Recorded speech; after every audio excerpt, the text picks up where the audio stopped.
یه غم شیرین تو دلم کاشتی، منو عاشق کردی رفتی و این راشنی. من مغرور و تو احساسی، چی شده که دیگه عشق تو نمیشناسی؟ تو که نیستی خورد شده غرورم پیش بقیه، این که عاشق شی تنهاشی بعد غمیه.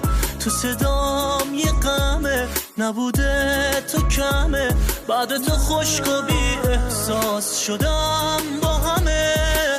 قرار نبود سرد بشی با قلب سر بزیرم، قرار نبود بری غصه رو بغل بگیرم. درست تو اوج جوونی ببین بی تو چه پیرم. قرار نبود بری و دستای تو رو نگیرم، قرار نبود سرد بشی با قلب سر بزیرم. قرار نبود بری و غصه رو بغل بگیرم. درست تو اوج جوونی ببین بی تو چه پیرم. قرار نبود بری و دستای تو رو نگیرم.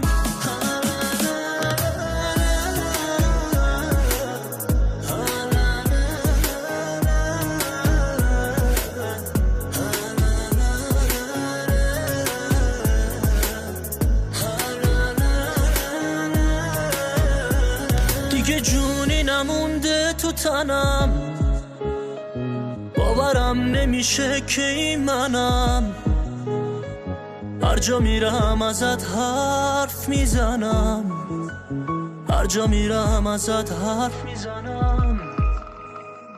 نمیتونم از فکر تو درام، جای خالی تو درد برام. انگار تمومی نداره درد سرام، انگار تمومی نداره درد سرام. قرار نبود سرد بشی با قلب سر بزیرم، قرار نبود بری غصه رو بغل بگیرم. درست تو اوج جوونی ببین بی تو چه پیرم. قرار نبود بری و دستای تو رو نگیرم، قرار نبود سرد بشی با قلب سر بزیرم.